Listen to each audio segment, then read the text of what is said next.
Hey guys, welcome back to Builds by Maz. In this video, I'll show you how to update your front door to make it look like real wood, just like this. Believe it or not, this wood finish was created using just paint and stain.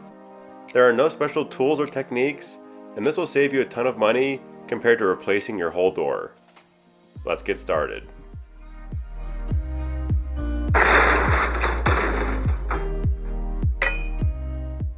So the exterior of our door was this faded red color, and it had a very basic doorknob. The inside was painted a plain white, and it didn't feel like a front door. So we're going to fix all of that, and the first step is to remove the deadbolt and the doorknob. With a basic knob like this, you can undo the screws on the outside to pull off the outer knob, and then you can slide out the interior latch assembly. I then unscrewed the door from its hinges and carried it out to my work area. Before applying any paint, we want to make sure we have a really clean surface to work on. I gave the whole door a good rinse, and then applied a liberal amount of regular dish soap. This is a great cleaner and degreaser, and I scrubbed it thoroughly all over the entire surface of this door. When you're finished scrubbing, be sure to rinse everything off, so no soap residue dries onto the door's surface. We then flipped the door over and repeated the process on the backside. With everything clean, we let the door sit for a little bit until it was fully dry, and in the meantime, I fully removed these hinges from my door frame because I'm going to be replacing them with black ones. Now the paint is going to be our base layer of our faux wood finish, and I'm using this paint and primer combo in the color Baked Sienna. Be sure to use exterior paint. I got this one from Home Depot in a flat finish.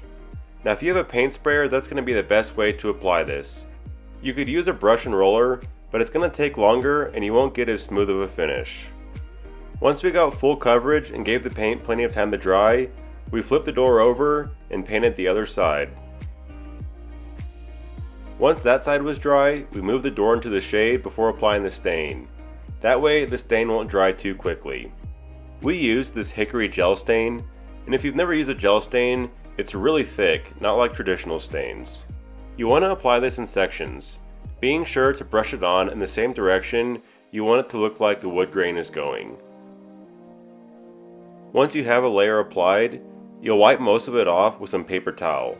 These streaks are what will give you your wood grain look, and I blended it together using a large masonry brush. I went back and forth with the brush and the paper towel, removing stain as needed until I got the look that I wanted. This is just one of those things that you kind of have to get a feel for, and I got better at it as we did more of the door. It's also great to have two people, and I had my wife apply the stain while I removed it and blended it. It does dry pretty quickly, so it's great to have that second set of hands. You can also see here that she's applying stain in a different direction on this portion of the door. That way, this section will have horizontal grain, versus the sides which have the vertical grain.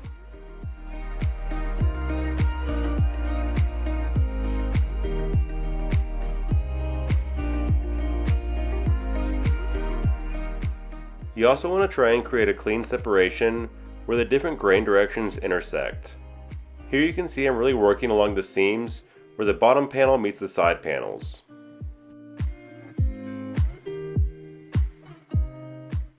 We then worked our way along the horizontal sections on the inside of the door before finishing with the interior decorative panels and vertical sections.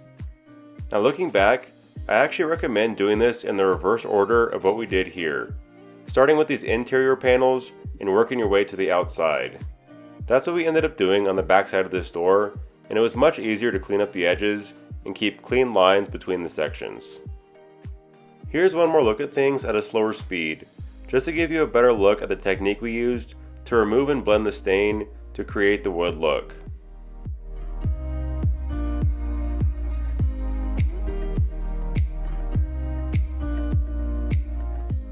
This is how the first side of the door looked once it was finished.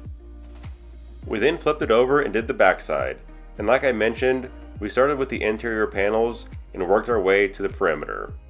We also just leaned the top edge against our house so the sawhorses wouldn't make any marks on the finished side while the stain was still drying.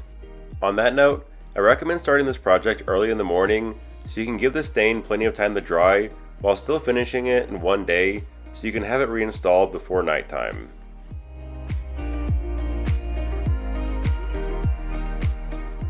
I got all new black hardware to match the newly finished door.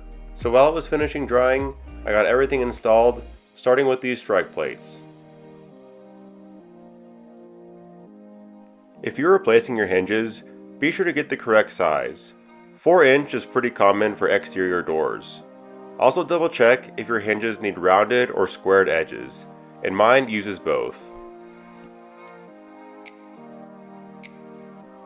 With all 3 hinges attached to the door frame, I could bring the door in and get it installed.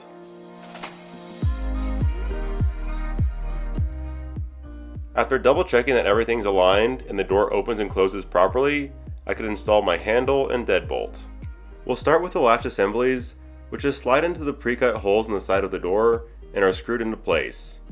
I'm using this keypad deadbolt which I got on Amazon. It's worked great for us and it wasn't very expensive. I then got this much nicer front door handle, which is a big improvement over the standard knob we had originally. To protect the exterior of the door, I'm going to apply some of this spar urethane. This is a clear coat that's great for outdoor use, and it will protect the door from sun and water exposure. I just brushed it on with a high quality brush, making sure to give a light, even coat all over the surface of the door. This is an important step, and it'll really help preserve the finish that we just applied. In total, I did 3 coats, letting each coat fully dry before applying the next one. If you're curious about how this holds up over time, we actually completed this whole process over a year ago, and this door gets a ton of direct sunlight, but everything still looks brand new a year later. One last tip, be sure not to let any of the spar urethane collect in the door's trim like this, so be sure to wipe it smooth before it dries. But that's the last step, leaving your front door with a beautiful wood finish. This really was such an improvement over our original red door, especially with our new black paint. I took these photos and videos just last week, so as you can see, it's really held up well after a year of sun, rain, and snow.